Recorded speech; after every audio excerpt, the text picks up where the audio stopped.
Lepo pozdravljeni v podcastu Zgodbe hemofilije. Moje ime je Uroš Bezavščak in to je drugi del pogovora z gospodom Alojzijem Volcem. Nazadnje sva govorila o njegovih prigodah v otroštvu in zdaj mislim, da je čas, da pogledava, kakšne so bile pa tiste prigode potem, ko je že malo bolj odrastel in je že vedel, kaj hoče v življenju početi, ne? Nič. Kako je bilo potem? Govoril si, da ste v Kamniku igrali dosti teh športov, ne? In ko si pa se enkrat že zaposlil, ste začeli redno s temi prijatelji tudi igrati košarko in to. Kako je pa to se potem prelevilo v to, da si ti kar naenkrat bil na letalu in se peljal nekam daleč? Si to boš povedal, kam si se peljal, kako je bilo? Ti bom še tako povedal, a ne? Ja. Takrat v teh z Kamnika, ko sem šel, ko smo pa se dobivali v Ljubljani tam pod Baldehinom na Kodeljevem, no in potem smo tudi, tam tudi z drugimi, ker niso bili, rečemo, invalidi zdravimi, tam ene dva trenerja, Stane pa še eden, smo kar tako prijatelji ratali, in smo v Strunjanu, v kempu, tam pod cesto dol, vsako leto postavili šotor za 4 osebe, pa nas je bilo včasih tudi 12 nota, veš. Okay. Ampak eden je bil prijavljen, pa sem ben takrat nič ni sekiral, veš, in potem smo tam igrali fuzbal, pa en prijatelj je mu pa ta kajak, veš. In pa smo vedno imeli, ne vem, smo igrali nogomet, in zmagovalcu Portorožu ali pa poražencu Portorožu palača, pico pa pivo. In pa smo imeli, smo fuzbal igrali, enkrat smo šli pa Sandolinom, s tem kajakom, kajak ali pa Sandolin, čez zaliv čez, tam je zdaj, takrat je bil Svoboda hotel, to so imeli vojaški invalidi, veš, tisti, ki so na fronti nogo zgubili, kaj. In je bil kao zaprt območje, veš, pa je šele ratal Krka v 90-ih letih. In en prijatelj vesla čez zaliv, pa se mu ni dal več, se je sprijaznil, da bo plačal pico pa pivo, in tam počiva, pa ga oni gledajo, ti starejši vojni invalidi, pa eden prav, koga buleš, pa še nikoli nisi invalida videl, Je rekel, jih imam 12 v šotoru in so ga začeli kamnati, so čist popizdili, resnico jim je povedal. In pa je bilo vedno, smo hodili tja v Portorož, pa so bili ti, takrat je bilo, pokaži, kaj znaš. In smo se pogumili, pa smo šli gor, 6 komadov in smo zapeli Tišino. Smo prišli na oder, smo se priklonili, smo bili 2 minute pa pol tih, pa smo se odklonili, pa smo šli nazaj. In na koncu smo zmagali, smo dobili ta veliko torto. Ja. Ja, vedno so bile take, bom rekel, zgodbe in tako naprej. No, in potem smo čistko, tam nekje 79. Smo pa, da bi igrali na državnih prvenstvih, Jugi. Za invalide, ne? Ja. Za invalide. Si mogel igrati, če nisi bil član nekega društva. Takrat smo se včlanili v društvo paraplegikov in smo pa lahko hodili na državna prvenstva, tekmovali in tako naprej. Nam so tudi potne stroške vračali. No in smo bili večkrat tudi na miznemu tenisu, sedeči odbojki, državni prvaki, pa tudi nekateri v plavanju, jaz nisem hotel plavati, še danes nočem pa šaha igrati tudi ne, zato so me silili s tem. No in takrat smo pa začeli košarko na vozičkih, prej smo jo bolj stoje, veš, pa smo pa na vozičkih in tam pri paraplegikih smo vozičke dobili, take 25 kg je bil težek, pa si ga gonil zmešan. No in smo videli, da bi pač košarko na vozičkih igrali, no in paraplegiki so si takrat to prisvojili, da je to njihovo. No pa še prej smo bili pa, tako 84 smo bili pa na svetovnih igrah invalidov v Los Angelesu z odbojko sede. Mhm. No, in potem smo videli, da to je bilo tako, veš, na bazi rekreacije, mi smo bili pa taki tekmovalni, in smo hoteli zares se to jeti, ne.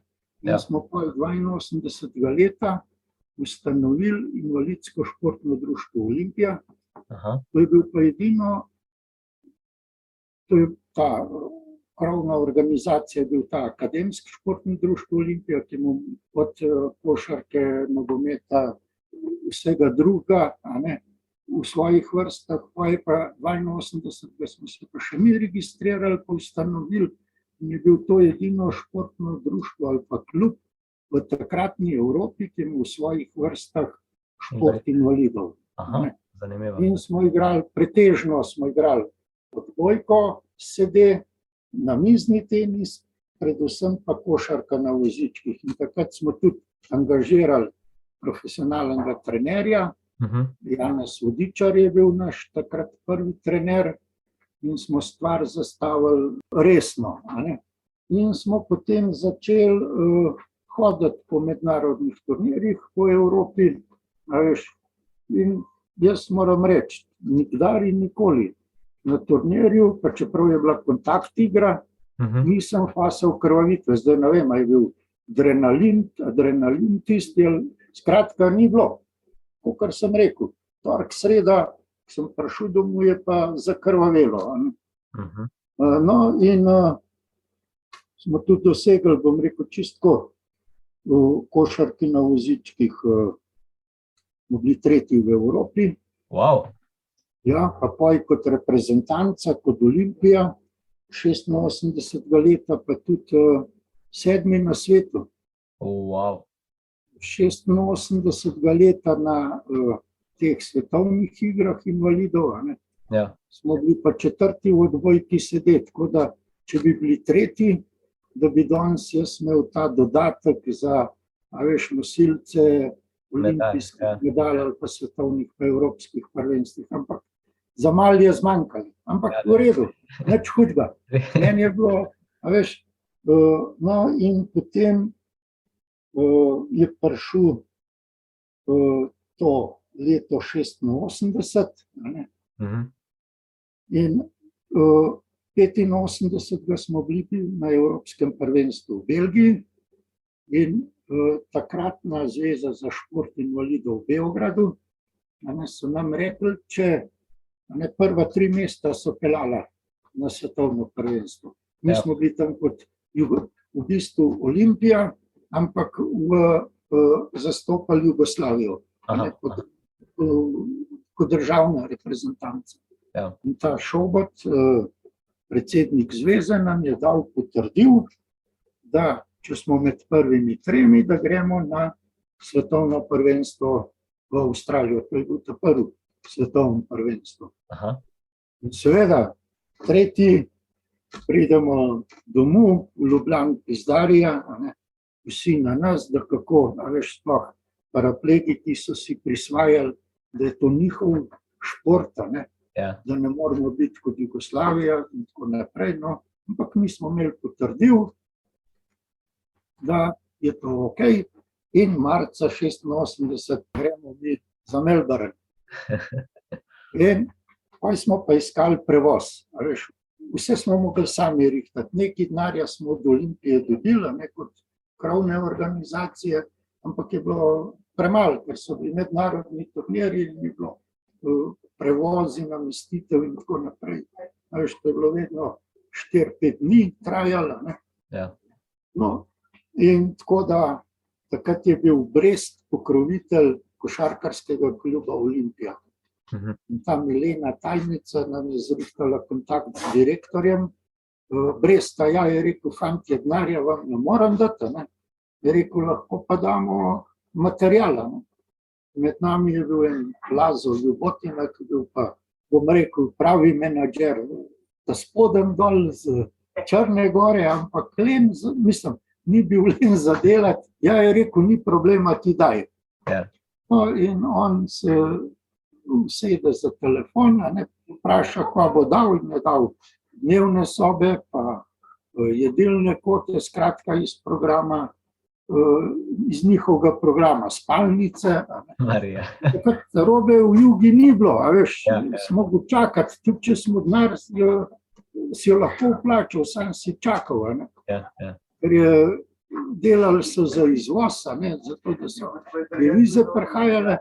No, in Lazo se usede za telefon, vzame telefonski imenik in začne klicati. A bi vi kupili dnevno sobo, no, in je dobil kupce. Aha. In midva greva takrat, rentakar smo vzela Katro, oba dva brez izpita. Okay. Ja, brez izpita. Greva v Cerknico dol, v Brest, in kamion je že čakal, pa je mu pa Lazo je imel pa kar spisek, a ne. Pa naslove, da ta prvi so na kamion dali tisto, kar so na zadnje dol dali, ne. Ta zadnje je bilo pa tisto, kar je šlo ta prvi, ne. Ja, ja. Kamion nabašajo, midva za kamionom, pridemo, robo pogleda, keš na roke, gremo do naslednjega. In tako smo nabrali denar za pot v Avstralijo. To je bilo pa karte treba kupiti, ne. Jat nam je dal 10 takratnih milijonov dinarjev, povratna karta Beograd, Melbourne, Beograd. Aha. Pa je bilo pa v Ljubljani tle za Astro odzadaj na tukaj za Bežigradom, imamo pa Qantas, pa predstavniške. In enkrat vidva z Lazo tam, ko bluziva tam okoli, blih ga zagledava, pa smo šla tja. Koliko bi, ne, ja je rekel, veste, zdaj pa 15 bi jih mogli biti, tako je bilo tam novembra, decembra meseca, marca smo pa šli, ne. Naslednje leto. Ja, je rekel, ene 15 bi vas mogli biti, da dobite skupinski popust, ne. Ja, koliko pa cena, ne, pa začne malo računati, pa računa, no in vidi prav milijon po osebi. Smo takoj pogodbo podpisali, da se fant ne premislil, sam takrat je mu prazen avion, ni vedel, a ne, linija je pa mogla leteti. Ni pa vedel, a bo samo nas 15 not ali bo kaj več, ne. Ja. In tako smo pa dobili poceni karte, no in pa so nam še iz Ljubljane do Beograda plačali prevoz z Adrio, no in mi priletimo v Beograd ob 8 zjutraj, ob 8 zvečer smo imeli pa let naprej, ne. Smo bili cel dan v Beogradu. A ta Žarko Tomšič, ki z nami bil, je mogel iti na košarkarsko zvezo, še licenco dvigati, ne. Okay. A veš, kot sodnika, nekega sodnika smo mogli pa sabo peljati, ne. In Žare pride z košarkarske zveze ves bleta, ne. Mi sploh nismo nič vedeli. Prav pizda, kva se ga gremo, ne, da ima Stane Dolanc, ki je bil takrat notranji minister, tole specialno enoto, da nas aretirajo in da gremo domov, ne. In ta Lazo se takoj znajdu, je rekel, stojte, fantje, in je dal nam vsakmu listek napisal, pa naslov, k komu gremo, ne. In jaz nisem, če bi me tole hotel sprašvati, ne bi rekel, da grem košarko igrati, ampak da grem na privat obisk, ne. A veš, in takrat je poj ta Džilas, on je bil pa Titov adjutant, pa je bil tudi vedno, tudi 84, ko smo bili v Los Angelesu, je bil on vodja odprave, dober dečko, mislim res. In on je pa jih prepričal, da nas niso aretirali. Ampak nas je bilo strah, ker ta male mačke. Zvečer ob 8, ko smo bili v avionu noč, še vedno smo gledali, bo kjer prišel, pa ajde, fantje, gremo, ne. No in mi vzletimo, pridemo v Rim, v Rimu avion pucajo, eno uro smo stali in je vemti. Ne, desen gležen, zakrvavel. Mamico, kva zdaj narediti? Ma nič, sem rekel, grem nazaj, pa da je Bog. Raj grem dol, Pa nič nisem v sabo, razen zdravstveno izkaznico.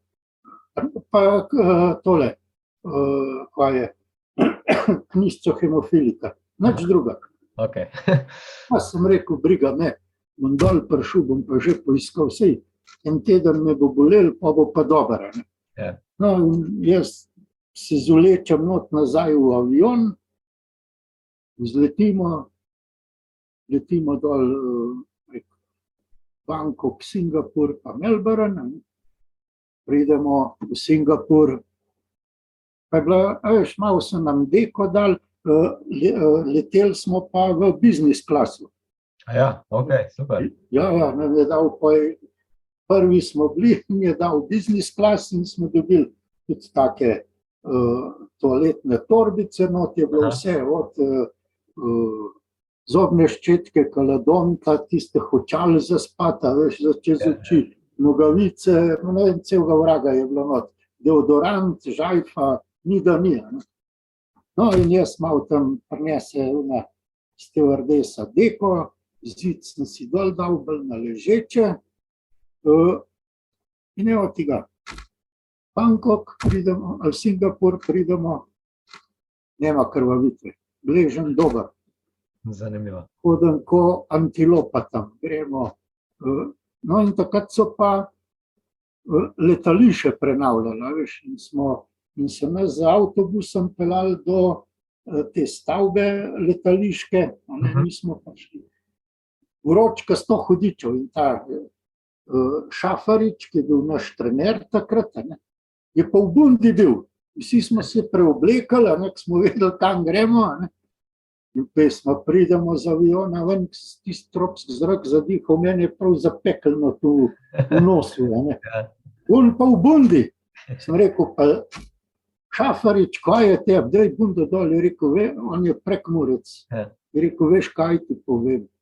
Kar te varuje pred mrazom, te varuje tudi pred vročino. Pa kar tekel mu je dol po čelu. No in pa mi pridemo v Melbourne, smo bili pa en teden prej turisti, nastanjeni pri družinah. Pa je bil turnir, pa je še 5 dni turisti, ker nismo leta drugače dobili, ali pa bi mogli pred koncem prvenstva jeti. In so tam nam z domci pomagali, no in pa mi tudi, daj, ajde, zdaj, ko smo tukaj, pa 2 dni tam pri familijah, nas so vozili, povem, takrat sem bil jaz profesionalc. Smo hodili po teh z domci, ko imajo vsak svoj center, Primorci, Jadran, Gorenci, Triglav in tako naprej, Prekmurci, ne vem, kva so že imeli, ampak so bili, tako bom rekel, grupirani po pokrajinah. In zvečer, ko smo prišli Muska, tam je bil srečanje, predstavljali so nas kot bogove, in vsak je dobil kuverto. No, ti je bil pa denar, oni so zbirali prostovoljne prispevke in so med nas 12 potem razdelili.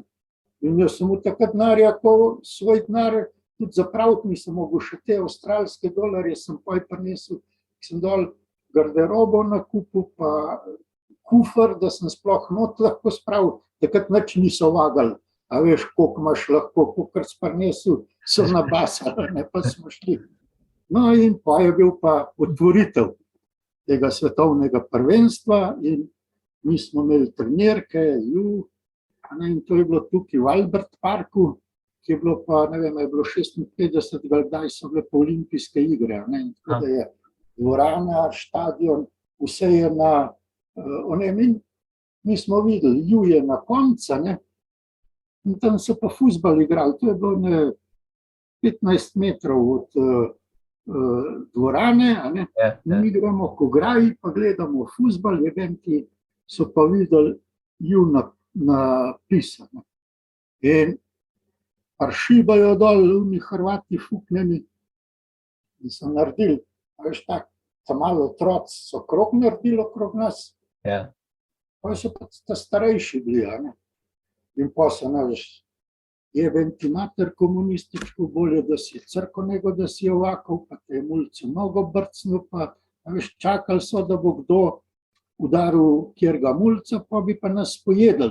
Ja, Veš, na srečo je videl ta Rudi Iskra, pri katerem sem bil jaz, je to videl in je šel po policaje. Okay. Policaji prišivajo. Jaz sem takrat prvič slišal, kako pendrik žvižga po luftu.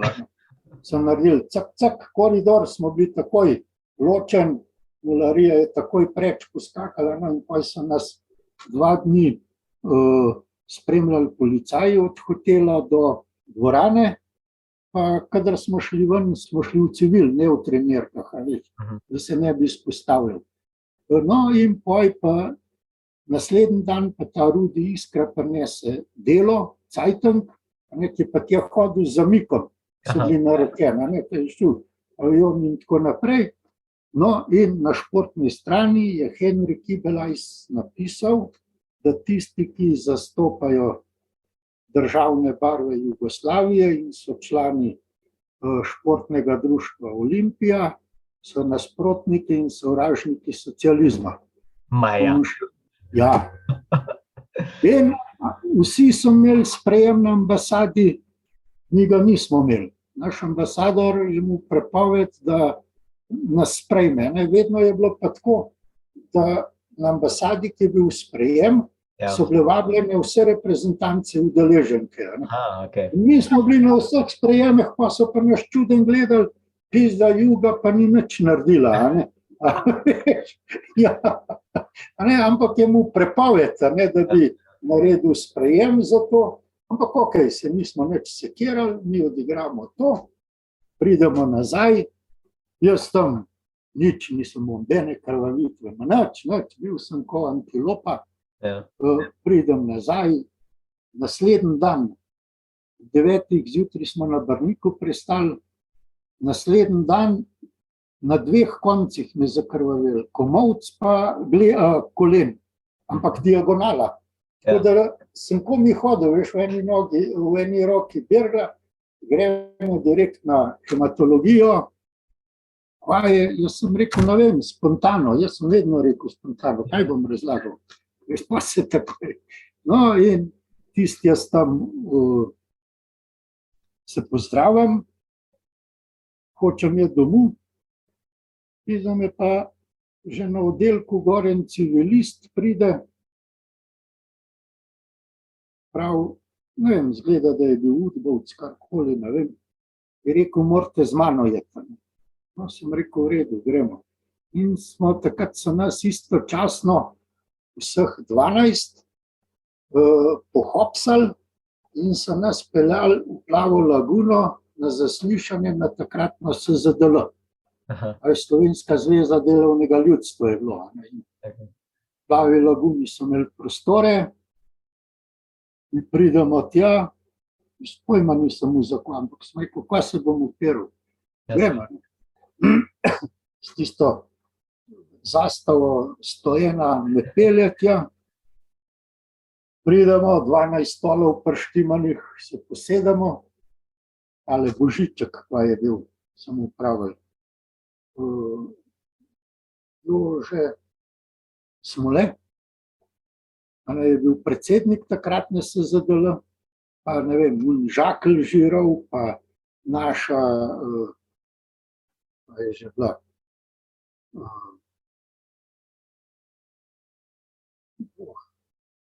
se nam spomnil zdaj. V glavnem tam jih je bilo 6 komadov, kao porota, in mi se usedemo,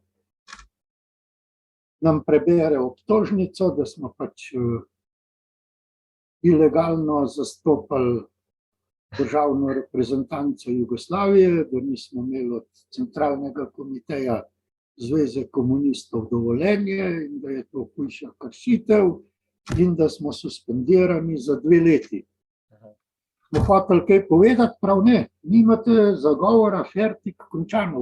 V 5 minutah je bila obtožnica izrečena in sprejeta in fertik, smo šli vsak na svoj konc, in takrat se je pa zgodba z Olimpijo končala, ker je bila pa Olimpija pa tudi, bom rekel, partijski vpliv, imela partija, tam je bil Stane Dolanc, tudi predsednik Olimpije, in veš, da so nas potem sicer na mehak način, ne izključili, ampak no in takrat smo pa ustanovili Invalidsko športno društvo Everest, no in potem smo mi samo rekreativno še igrali, nehali tudi mednarodne turnirje igrati, no in potem smo pa kot športno društvo Everest, predvsem zato, da smo imeli vsak let obnovitveno rehabilitacijo prek Soče. Takrat smo že 82.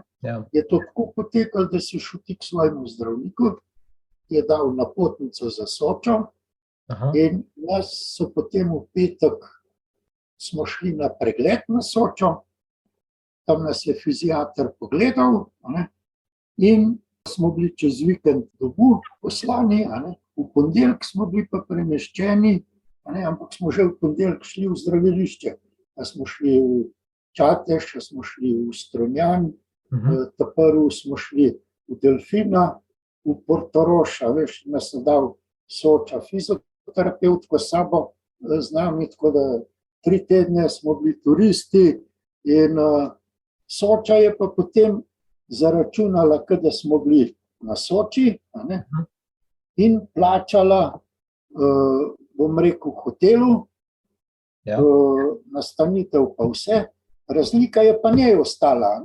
Tako so naredili pa ta novi del Soče, in to smo bili mi, paraplegiki, multipla, vsi so na ta način na obnovitveno hodili. No in pa 84. smo pa ustanovili Društvo paralitikov Slovenije, pravzaprav se preimenovali iz Everesta, Olimpija Everest, Društvo paralitikov.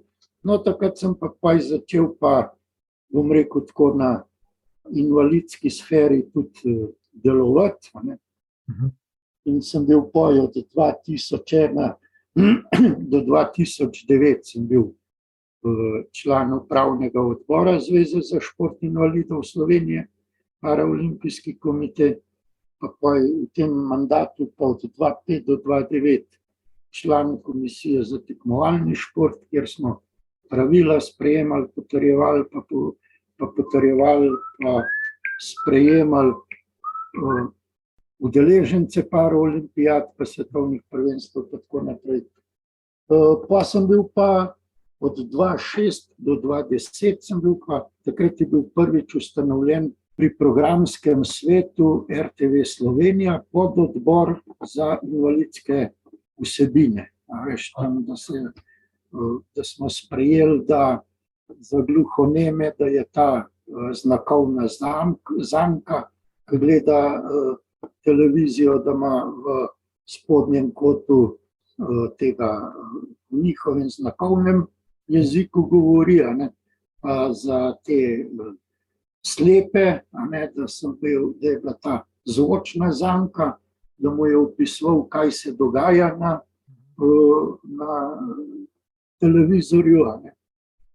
In pa tisto, kar si pa najbolj to štejemo dobro, je pa, da mi je takrat uspel, ker je bil Igor Ebergant VD odgovornega urednika športnega na RTV, da smo podpisali pismo o nameri, da se je začel šport invalidov pojavljati na nacionalni televiziji. In prvi tak večji projekt je bil, ki smo organizirali 2007, Evropsko prvenstvo za invalide v namiznem tenisu v Kranjsgor, kjer je bilo tam 840 udeležencev, takrat je bilo to največji, bom rekel, največ športnikov naenkrat v Sloveniji.